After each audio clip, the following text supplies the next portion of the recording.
आज हम भारत में औद्योगिक विकास, जिसमें मैं लोहा इस्पात उद्योग के बारे में विस्तृत जानकारी देंगे।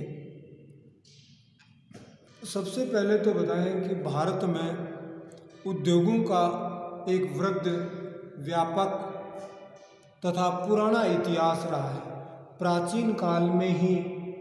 प्राचीन काल से ही भारत में उद्योग धंधे प्रारंभ हो चुके थे। प्राचीन काल की अगर बात करें तो भारत में कपड़ा और बर्तन बनाने के कारखाने बहुत पहले से स्थापित हो गए थे, परंतु वो कुटीर या लघु उद्योग के रूप में स्थापित किए गए थे। अगर अपन बात करें मुगल काल की, तो ढाका की मलमल जो विश्व प्रसिद्ध और कारीगरी का सुंदर नमूना था, परंतु धीरे धीरे अंग्रेजी शासन काल के कारण भारत में ये लघु तथा कुटीर उद्योग धीरे धीरे समाप्त होने के कगार पर तथा समाप्त हो गए। उसके बाद स्वतंत्रता प्राप्ति के बाद फिर से भारत में औद्योगिकरण के लिए ठोस कदम उठाने के प्रयास किए गए तथा पंचवर्षीय योजनाओं के माध्यम से भारत में औद्योगिक विकास को बढ़ावा देने की कोशिश की गई तथा पंचवर्षीय योजनाओं में उद्योगों को बढ़ावा दिया गया। भारत में अगर इन उद्योगों के बारे में अगर बात करें तो इन उद्योगों को कई भागों में बांटा जाता है। जैसे अपन सबसे पहले बात करें धातुकर्मी उद्योग, जिसमें लोहा इस्पात उद्योग है, एल्यूमिनियम उद्योग है, सीसा व जस्ता उद्योग है। ये धातुकर्मी उद्योग के अंतर्गत आते हैं, जिसमें लोहा इस्पात हो गया, एल्यूमिनियम हो गया तथा सीसा व जस्ता से संबंधित जो उद्योग हैं, ये धातुकर्मी उद्योग के अंतर्गत आते हैं। इसके बाद में अगर बात करें वस्त्र उद्योग की, तो वस्त्र उद्योग में सूती वस्त्र उद्योग है, ऊनी वस्त्र उद्योग है, रेशमी वस्त्र उद्योग है। उसके बाद पटसन उद्योग है, ये कृत्रिम रेशम वाला उद्योग है। तो ये सारे वस्त्र उद्योग के अंतर्गत आते हैं। उसके बाद अगर बात करें अपन इंजीनियरिंग उद्योग की, तो इंजीनियरिंग उद्योग में जैसे भारी मशीनरी हो गई, मोटर गाड़ियाँ हो गई, जलयान हो गए, वायुयान हो गए, लोकोमोटिव आदि, ये सारे इंजीनियरिंग उद्योग के अंतर्गत आते हैं। इसके बाद बात करें रसायन उद्योग की, तो रसायन उद्योग में उर्वरक वाला है, सीमेंट वाला है, कांच है, प्लास्टिक है तथा औषधि, ये सारे रसायन उद्योग के अंतर्गत आते हैं। इसके बाद में अगर बात करें खाद्य उद्योगों की, तो खाद्य में चीनी है, तेल है, आटा है, जिसमें मेन चीनी उद्योग है, वो खाद्य उद्योग के अंतर्गत आते हैं। इसके बाद अगर देखें तो अन्य उद्योगों में जैसे कागज है, दिया सिलाई है, फर्नीचर है, कॉस्मेटिक है, ये सारे उद्योग अलग अलग प्रकार से बांटे गए हैं। इस प्रकार देखें तो धातु से संबंधित उद्योग, वस्त्र से संबंधित उद्योग, इंजीनियरिंग से संबंधित उद्योग, रसायन से संबंधित उद्योग, खाद्य पदार्थों से संबंधित उद्योग तथा अन्य, इस प्रकार कई प्रकार के उद्योग स्थापित हैं।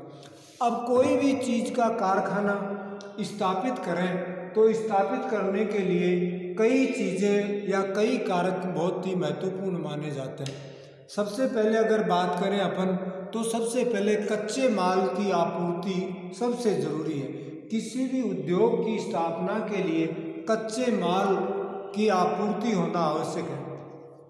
जैसे मान लो अपन को लोहा इस्पात का कारखाना स्थापित करना है, तो सबसे पहले लोहा इस्पात के कारखाने में जो जो चीज़ें या जो कच्चा माल की जरूरत होती है, वो माल प्राप्त होना या आसपास में मिलना जरूरी है। जैसे लोहा इस्पात के लिए लोहा है, कोयला है, फिर उसके बाद में ये अगर बात करें अपन, चूना पत्थर है, पानी है, बिजली है। तो ये सारी चीज़ें कच्चे माल की आपूर्ति होना जरूरी है, जिसमें से 3 चीज़ जैसे कोयला, लोहा तथा चूना पत्थर का होना आवश्यक है। जैसे लोहा इस्पात के लिए अगर अपन सूती वस्त्र की बात करें तो सूती वस्त्र के लिए कपास का होना आवश्यक है। अगर अपन चीनी उद्योग की बात करें तो गन्ना होना जरूरी है। तो इस प्रकार सबसे पहले कोई भी उद्योग स्थापित करें, उस स्थापित करने के पहले अपन को सबसे पहले कच्चे माल की आपूर्ति होना आवश्यक है, और कच्चे माल ये सबसे महत्वपूर्ण कारक माना जाता है। उसके बाद में अगर बात करें शक्ति के स्रोत, दूसरा महत्वपूर्ण कारक हो गया शक्ति के स्रोत, कि उस क्षेत्र में अगर मान लो अपन कारखाना स्थापित कर रहे हैं तो शक्ति के संसाधनों का होना भी आवश्यक है। चाहे कोयला हो, चाहे पेट्रोलियम हो, चाहे जल विद्युत हो, चाहे कोई दूसरी, तो सभी के लिए यह है कि उस क्षेत्र में ऊर्जा के लिए या शक्ति के स्रोतों का होना भी आवश्यक है। इसके बाद में अगर बात करें यातायात व संचार, कोई भी उद्योग स्थापित करने के लिए उस सामान को लाने या ले जाने के लिए संचार के साधन तथा यातायात का होना जरूरी है। तो यातायात के साधनों का होना भी कोई भी उद्योग स्थापित करने के लिए सबसे महत्वपूर्ण माना जाता है। इसके बाद में उद्योग स्थापित करने के लिए पूंजी, सबसे मेन चीज़ पूंजी की जरूरत है, तो पूंजी। उसके बाद में श्रमिकों की आवश्यकता, तो पढ़े लिखे श्रमिक भी जरूरी हैं। इसके बाद में तकनीकी ज्ञान, बाजार तथा सरकारी नीतियाँ, ये कोई भी उद्योग को स्थापित करने के लिए सबसे महत्वपूर्ण कारक माने जाते हैं। एक बार अगर दोबारा बात करें तो कच्चे माल की आपूर्ति होना जरूरी है, शक्ति के संसाधनों या शक्ति के साधनों का या शक्ति के स्रोत होना जरूरी है, यातायात व संचार, पूंजी, श्रम, तकनीकी ज्ञान, बाजार तथा सरकारी नीतियाँ, ये उद्योग धंधे या औद्योगिक विकास या उद्योगों को स्थापित करने में सबसे महत्वपूर्ण कारक माने जाते हैं। इस प्रकार अगर अपन देखें तो इस तरह से भारत में कई तरह के कारखाने हैं। सबसे पहले अगर बात करें तो लोहा इस्पात के कारखाने की बात करें कि भारत में लोहा इस्पात के कारखाने, तो सबसे पहले ये आधारभूत उद्योग माना जाता है और तथा वृहद उद्योग के अंतर्गत इसको शामिल किया गया है। भारत की बात करें तो सबसे पहले 1874 में बंगाल के कुल्टी नामक स्थान पर सबसे पहले लोहा इस्पात का कारखाना स्थापित किया गया। उसके बाद 1907 में वर्तमान झारखंड में सांची में भी जमशेदजी टाटा के द्वारा सांची में एक लोहा इस्पात का दूसरा कारखाना स्थापित किया गया। उसके बाद 1937 में ही बर्नपुर बंगाल में फिर सूती ये लोहा इस्पात का कारखाना स्थापित किया गया। वर्तमान में अगर अपन देखें भारत में अगर वर्तमान में ये लोहा इस्पात के कारखानों के बारे में देखें तो सबसे पहले ये Tata iron and steel company, जिसको टिस्को के नाम से जाना जाता है, सांची में सांची नामक स्थान पर स्थापित है और ये यहाँ पे भारत का सबसे बड़ा कारखाना जो स्थापित किया गया। दूसरा कारखाना भारतीय लोहा इस्पात कंपनी, जिसको इसको के नाम से जानते हैं, और ये इसको कुल्टी, बर्नपुर तथा आसनसोल में 3 जगह स्थापित है और ये भारतीय लोहा इस्पात, जिसको इसको के नाम से जानते हैं, ये सबसे महत्वपूर्ण और सबसे बड़ा कारखाना माना जाता है। तीसरा भिलाई लोहा इस्पात का कारखाना,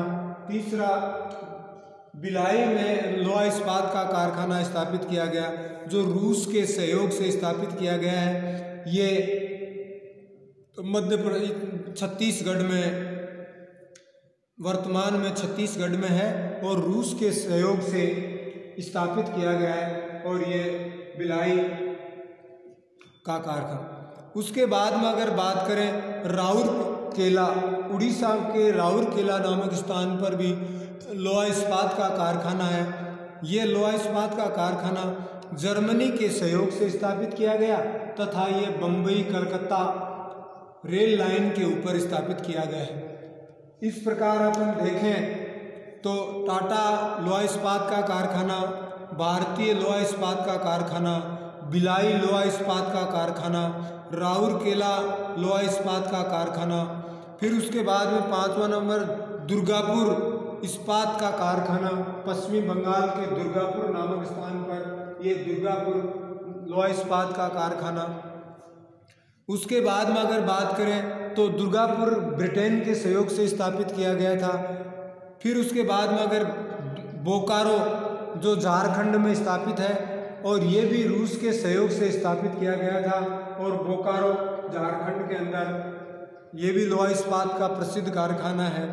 उसके बाद अगर देखें कि विशाखापट्टनम में, आंध्र प्रदेश के विशाखापट्टनम में भी ये लोहा इस्पात का कारखाना है। विशाखापट्टनम में लोहा इस्पात का कारखाना स्थापित किया गया। उसके बाद में अगर बात करें सेलम की, जो तमिलनाडु में स्थापित किया गया है, तमिलनाडु में भी लोहा इस्पात का कारखाना है और ये सेलम में। इसके बाद विजयनगर, कर्नाटक के विजयनगर में भी लोहा इस्पात के कारखाने स्थापित किए गए। उसके बाद भद्रावती, कर्नाटक के भद्रावती नामक स्थान पर भी लोहा इस्पात का कारखाना स्थापित किए गए हैं। इस प्रकार उसके बाद में पारादीप में भी, मर्मगुआ में भी तथा मिदनापुर पश्चिमी बंगाल में भी लोहा इस्पात के कारखाने स्थापित किए गए। वर्तमान में अगर बात करें तो टिस्कोवाला, SR Hazari Suratwala, Ispat industry limited Dolmi, Jindal Vijayanagar steel limited Begusarai, ये सारे निजी क्षेत्र के कारखाने। इस प्रकार अगर देखें तो भारत में मैन 15-20 जगह लोहा इस्पात के प्रसिद्ध कारखाने स्थापित किए गए। एक बार दोबारा अगर बात करें तो Tata iron and steel company, भारतीय लोहा इस्पात company, Visvesvaraya iron and steel company, Rourkela इस्पात उड़ीसा वाला, भिलाई इस्पात संयंत्र, दुर्गापुर इस्पात संयंत्र, बोकारो इस्पात संयंत्र, सलेम इस्पात संयंत्र, विशाखापट्टनम, विजयनगर, गोपालपुर, पारादीप, मर्मगुआ और मिदनापुर, ये सबसे प्रसिद्ध लोहा इस्पात के कारखाने। अगर अपन इसमें देखें तो ये बोकारो, जमशेदपुर, भिलाई, बर्नपुर, राउरकेला, दुर्गापुर, पारादीप, गोपालपुर, विशाखापट्टनम, सेलम, भद्रावती, विजयनगर और टोलमी, ये भारत के प्रसिद्ध लोहा इस्पात के कारखाने हैं। इस प्रकार अपन देखें तो भारत में कई जगह पे लोहा इस्पात के कारखाने स्थापित किए गए। ये लोहा इस्पात के कारखाने अधिकांशतः स्वतंत्रता प्राप्ति के बाद में बड़े पैमाने के तौर पर स्थापित किए। स्वतंत्रता से पूर्व भी भारत में निजी क्षेत्र में कुछ लोहा इस्पात के कारखाने स्थापित किए गए थे, परंतु स्वतंत्रता के बाद इन लोहा इस्पात के कारखानों को तीव्र गति से विकास किया या तीव्र गति से विकास हुआ। अगर अपन अब इस तरह से देखें तो इस प्रकार भारत में लोहा इस्पात के कारखानों की अत्यधिक संख्या है तथा ये उद्योग तीव्र गति से विकास कर रहा है। इसकी कई परेशानियां या कमियां भी हैं, फिर भी भारत में इस उद्योग का तीव्र गति से विकास हुआ है तथा अब भी कई जगह कारखाने खोलने की भी संभावना है। बहुत बहुत धन्यवाद।